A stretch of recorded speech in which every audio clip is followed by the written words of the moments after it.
rates have us way, way up. People are starting to get a little bit nervous, folks. They're starting to get nervous. But we'll see what happens. Look, I think we're going to win this thing. I think people are tired of what's happening in this country. All right, that was Donald Trump last night. Right now, Roger Stone is with us, Republican political consultant, 30-year political advisor and confidant to Donald Trump, and author of The Clinton's War on Women, available in paperback now, as I said. What your radio show tomorrow, where can people hear it and when? It's called The Stone Cold Truth. It's from 1 o'clock to 3 o'clock Eastern Time on the Genesis Communications Network. You can go to gcn.com.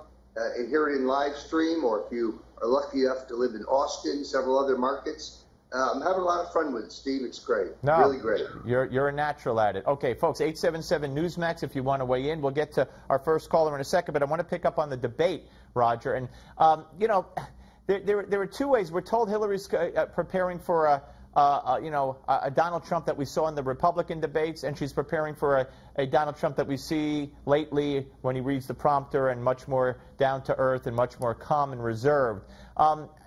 She's going to try to get under his skin. Do you think she will succeed? Like, you know, you hate women, or you said this about that, or maybe even Lester Holt will say something that might set him off. Is he prepared for that, and can he resist? Well, I think they do so at their own peril, given the vulnerabilities, for example, that Hillary Clinton has on the women's issues, and her husband's productivities and her experience in covering them up. That would be an egregious mistake. I think she will draw first blood. I don't think Trump will go in the aggressor. But if she starts it, he'll finish it. That's my opinion. So she'll start, okay, well, that's going to be very interesting. It's going to be very interesting. All right, I also want to ask you about the enthusiasm gap and the polls. I mean, you've been around politics for a long, long time.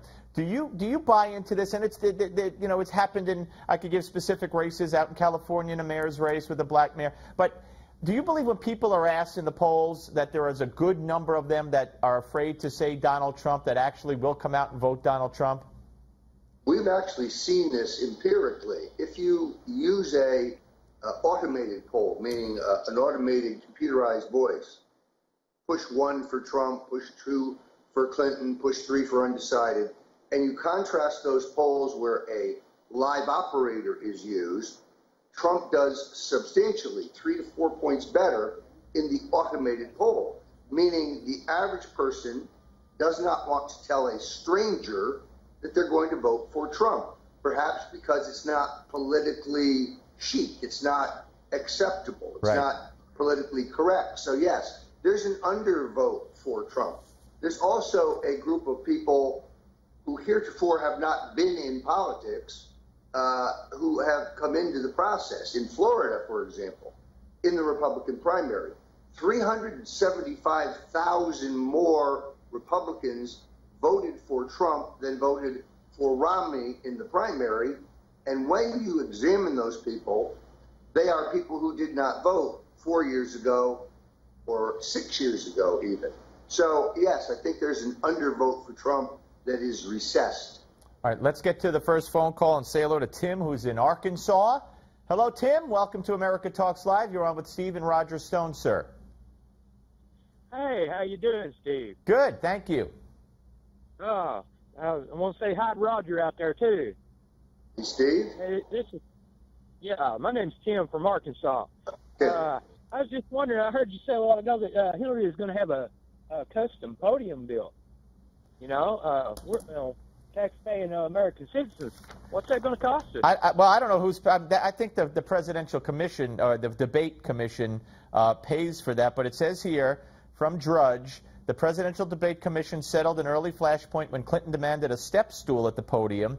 Campaign Chairman John Podesta expressed concern that Hillary would be dwarfed by 6'2" Trump. The request was quickly rejected. The commission is allowing for a custom-made podium. So she's going to custom-make the podium, which makes more sense. I don't know, again, what that's going to do, if she could step into the podium somehow, but we'll see. But that's not going to cost the taxpayer any money. No, but that is part of the problem here, Steve, which is the Commission on Presidential Debates is not a commission, not appointed by the president, and not about debates. This is a Republican-Democrat syndicate operation. In my opinion, Gary Johnson, the Libertarian Party candidate, and Jill Stein, the Green Party candidate, should be allowed in this debate. Why?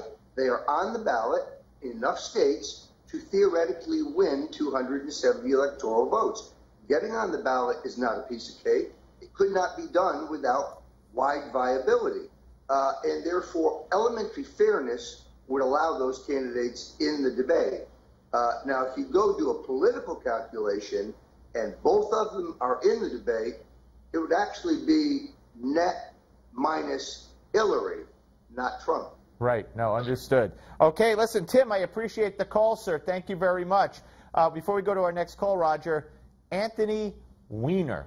The NYPD and supposedly the FBI now looking into his latest sexting with reportedly with a 15-year-old girl. I mean, this is obviously a sick man, but I mean, if he did this, he's got to be prosecuted. And how, if at all, do you believe this, affects the Anthony Weiner, Huma, Hillary connection, even though Huma says she's leaving him? Well, actually, I wish the voters would focus a bit more on his estranged wife, because Huma has some connections that I think are problematic from a national security point of view. She very clearly was a member of the World Muslim League. She very clearly was the assistant editor of a radical Islamic journal, the Institute of Minority Muslim Affairs. Both of those organizations funded by Sheikh Abdul Omar Nassif, also funded the Rabitha Trust, which in turn funded the attack on the United States on 9/11, according to our Justice Department.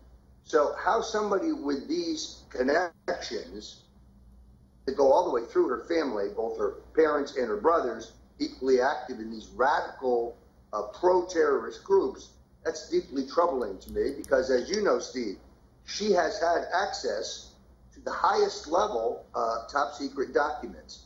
I'd like to see more focus on Huma rather than her pervert, soon-to-be ex-husband. Yeah, I'm with you on that. All right, let's go to Steve in Idaho. And you must have had a premonition because you called the other caller, Steve, inadvertently, and you must have known Steve was on hold from Idaho. Hello, Steve. How are you, sir? Welcome aboard. Well, thank you. I'm doing great. Well, what can we do for you today, sir? Well, I also had this strange question about why more isn't being made of the connection between Huma Abedin and the State Department and Hillary Clinton, plus Huma Abedin's apparent connection somehow to Islam, where she wrote papers or something for them. I've heard this on several other sites before, places, but I don't see a lot of it on the, the alphabet. Well, you're never going to see it on the alphabet. We've talked about it here, especially when the New York Post, Paul Sperry, did a story a few weeks ago. We went in depth, and Roger just talked about it. Roger, you want to weigh in again? Yeah, I've written 2 extensive pieces for the Breitbart News on this. I actually posed 5 questions Hillary Clinton will not answer about Huma Abedin. Now, I think it is disgraceful that John McCain, of all people, has come out in a full-throated defense of Huma. Now, here's my question, Steve. Is that connected to the $1 million that he just received from the Saudis for the McCain Institute? That's kind of like the Clinton Foundation. The Saudis throw big money around. Huma is a Saudi. Huma, in Vogue magazine, recently referred in a glowing profile to her mother as a feminist.